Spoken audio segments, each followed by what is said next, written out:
So we end up pulling up.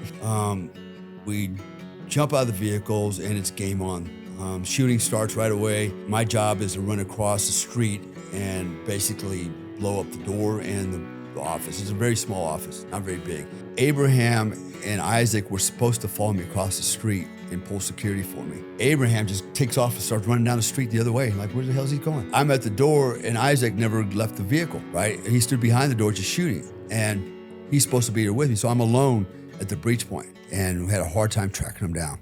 Yeah, as you were saying, he was rotating it. This is something they didn't really cover, but he was notably rotating his pattern of life, which is like, if you're doing that, then you have... Yeah.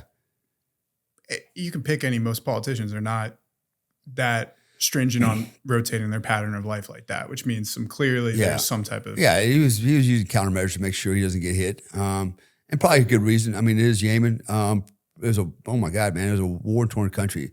You literally had Al-Qaeda Arabic Peninsula, ACAP. You had ISIS. You had the Houthis there. You had the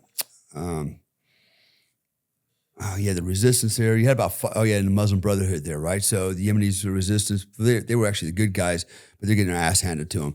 And then you had the Muslim Brotherhood building barracks for Al-Qaeda. I've got all that on video.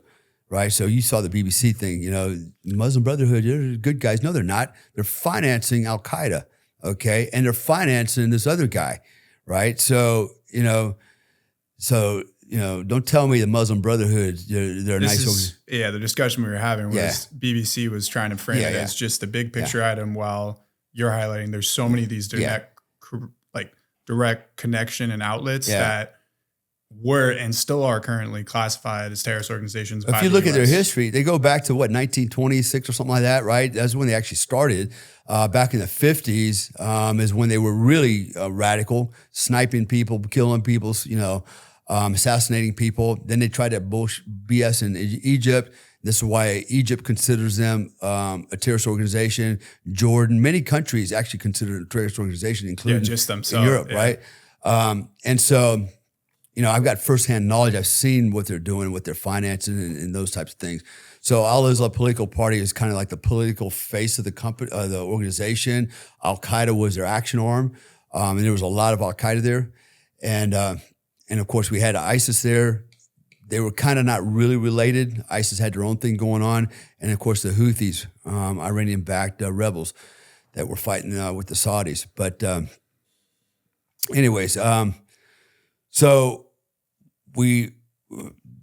this guy was number one on the list. And what was interesting is as we went down the list, there was another guy in there. He was the mastermind behind the USS Cole bombing, and he was in the area. And he was running a madrasa, right? And he was actually running a pipeline for ISIS fighters going to Syria, right? So they're coming through him, and then he sent him on. And so his home was literally across the street from the madrasa, completely unguarded. And we saw that. And me and a couple of the Americans were like, no, this guy's got to go first. This guy's got to go first. Yeah. Right. So we told the client, what we want to do. And he goes, no. He goes, I'm the client. I'm paying. He goes, I want this guy, number one, out first. And he has reasons for it, right? He told us why. And the guy's a shitbird. I don't care what anybody says. And so he was number one, irrespective of number 7. So we figured out we'll get to him eventually. So we're doing all the planning, but we're like, how do we catch this guy? Because he's cagey. We can't really locate him. We don't know where he stays in one place. We were going to ambush him at the airport one time. We had that set up. Then he didn't show up for that. Then we were going to run him down on a motorcycle, basically run right alongside of his vehicle and drop an IED into his vehicle with him. So we had about 7 contingency plans ready to go. And then one night around 9 o'clock, our human source goes, hey, I got him. PID'd. He's in this office right here, blah, blah, blah, blah, blah, downtown Aden. He's in there right now, got eyes on. And so we had a drone up also watching, right? So we got a drone on, eyes on, human on. We're like, okay, that's it. So we jump into the vehicles with all our gear, and we decided it's not going to be the entire team is going to do this. So we decided it's going to just be me, Abraham, and the 2 other Americans, 2 SEALs, right? And we had the driver was actually an Emirati Special Forces major. Now, he wanted to come along, right? And we're like, no, plausible deniability, you're a soldier for them, no. And he's like, no, I want to, So anyways, we agreed to let him drive the car, but he said, you don't get no guns. You're just a driver. You just drive us and drop us off, right? And so he's the only guy that got shot, by the way. As soon as he got out of the car without a gun, he's the first guy to get shot. So, but he lived. So we decided the rest of the element would act as a QRF, quick reaction force, and stay back about a half a kilometer away.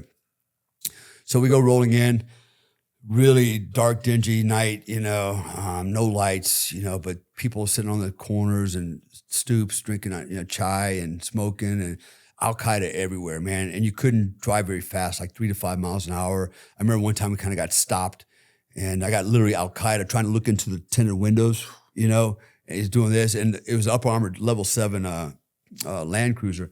So I wasn't too worried about anything, just as long as he didn't recognize it. And it was dark, so he couldn't see nothing anyways, right? But that's how close they were. And they had checkpoints everywhere.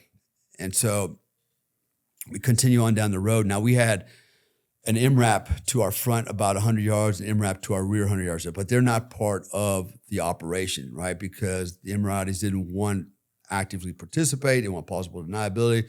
But we're like, look, man, if something goes south, we need some type of a QRF, right? Like an armored vehicle to get into. And so they agreed to provide the vehicles for us to run to if we needed them, And it turns out that's exactly what we used them for. So we're getting updated intel reports. Yeah, he's still in there, all in there. He had 2 bodyguards that would usually post themselves. If they went inside, they'd post themselves right behind the doors. He had an assistant, an aide that was with him. Anyways, so we end up pulling up. We jump out of the vehicles, and it's game on. Shooting starts right away. My job is to run across the street and basically blow up the door and the office. It's a very small office, not very big. And I had built basically the mother of all claymores is what I built. I had about 12 pounds of C4. I managed to pack it all into an ammo can, in around the ammo can, prime it from the back. And my goal was it was a directional charge. I put steel plates in the front that I cut out of MRAP. And so basically it was a giant claymore. And I'm just going to launch it right through these steel doors in the front. So the doors become missiles.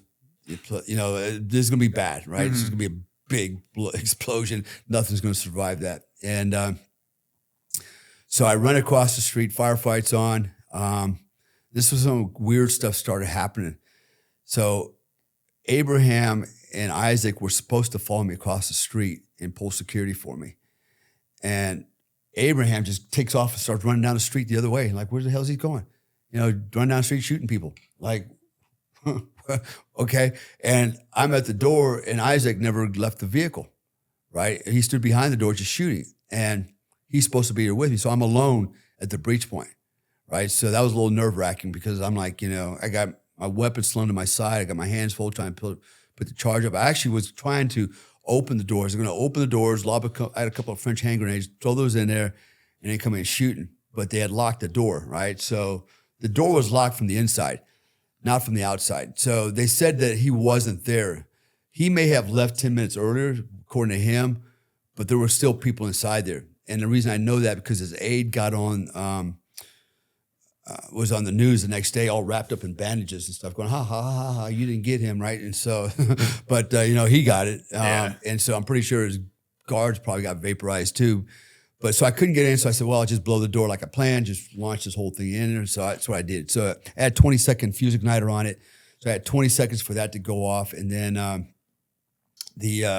had also put a charge in the back of the Land Cruiser over the gas tank.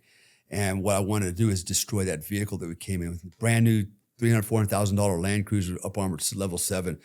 And they wanted to leave the car behind.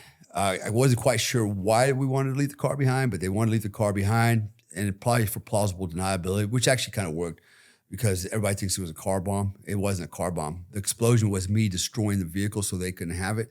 And I made a charge. I made it myself an improvised explosive, but basically I built a charge with gasoline, coffee grounds, and explosives, and set it up so they would blow up in the back of the car above the gas tank and burn the car down to the ground. And it did. It literally melted it to nothing, man. And you can see it there's an extended video. It's not out there, but I have the extended video. You can see this thing catch on fire. It's a big, gigantic bonfire after that. But so that happens. I can't get back to the vehicle to pull the fuse igniter because now there's a firefight going on, and I got to run to this other MRAP, and that means I got to run into the beaten zone. So I opted to go north to the other vehicle, and the SEAL that was with me, he was actually on a Mag 58. He knew that if I don't come over there, all he's got to do is pull the fuse igniters for the charge inside the vehicle, and then he can leave also. So that's exactly what happened. He pulled the charge, he jumped in the other MRAP, and we left. And as soon as we left, everybody just started coming in, and hordes of people started showing up. But the first charge went off was my door charged, and then probably within 15 seconds, 20 seconds after that is when the vehicle charge went off. And so we destroyed the vehicle and got out of there. And so how do we get the drone footage? Which is interesting because we were all given rank. So this is the catch, right? So was it legal or not? And yes, it's legal for an American citizen to join a foreign military as long as it's not North Koreans or Russians, but it's the Emiratis. And they did. They assigned us rank, so everybody had rank. So we're technically soldiers in their military, right? Mm-hmm. And so the weirdest part was Abraham. Now here's a Jewish guy. He's got the rank of full bird colonel. He's the rankingest officer on this Emirati military base, right, of Arabs. How that works. And so he goes into where the drone pilot's sitting. He goes, I want a copy of that drone footage right now on a thumb drive. Yes, sir. Gives it to him, and he takes it, and he hands us all a copy. And I go, what's this for? He goes, it's drone footage. It's insurance. I go, why? He goes, because it has the MRAPs are in the footage. It shows that we weren't a bunch of dudes in a car going out shooting people up. Yeah, just showing up. We had the Emiratis with us. Like, that's freaking smart, man. He's a smart guy. And that's how that got out, because the SEAL actually leaked that information out, right? His partner, who turned out to be a total whatever. I'm not going to talk about that guy right now, but didn't do well. He's the reason I actually left. I literally, had enough the BS that was going on, and on a very personal. It'll be in my book. In fact, it's coming out in about 30 days. I've got the book coming out, Running Razor's Edge, and it goes into more detail what happened. But we're gonna get you back out here for that. Yeah, the shenanigans inside in the camp. There were two conflicts. There was a conflict outside the wire, and there's the inner conflict, right, inside the camp. That was, that's a story in and of itself, man. A lot of lessons learned, a lot of leadership lessons there. Hell, this might be a good leadership book for people to read. But how leadership's important, and treating people right, treating your soldiers right, those types of things. But anyways, I ended up, was the mission successful? I would argue he was successful up to the point that we didn't kill the target. He did get away, but we didn't know that. It wasn't. It was a miss, not because of us. I think the human guy might have lied to us, because he said he had eyes on the whole time. He never saw him leave. Like, that don't make sense. Then how did he leave, right? So I think also what might have happened Clearly is knew something was up. Either that, or he actually did survive the blast, because his other guys didn't, right? The guy on the bandages on Reed, so maybe he got lucky. I don't know. But he immediately knew his shit's in the wind, so he fled to Saudi Arabia, which is interesting too, because the Saudis didn't like him. The Saudis wanted him too. It's like, why would he run to Saudi Arabia? And they've been hiding him. So a lot of weird stuff, man, right? In war and politics, It's Middle East, yeah. Because Saudi hates UAE because they're both competing for who's top dog. They both hate Iran. It was nuts, man. The whole experience was nuts. But we did a lot of other ops. We started running around doing different things. Like I said, just very interesting place, very dangerous place. And unfortunately, we didn't get to take out the coal bomber. But I literally ended up walking out of the desert with another SEAL. I just, things kind of went, after Abraham left, he left the other guy in charge, and things just didn't go the way they should have. And so I didn't want no more of it. And I just literally walked out of the desert with him, got on an airplane, military airplane, transport, found our way back to Yemen, Emirates, New York, and just got out of Dodge. So.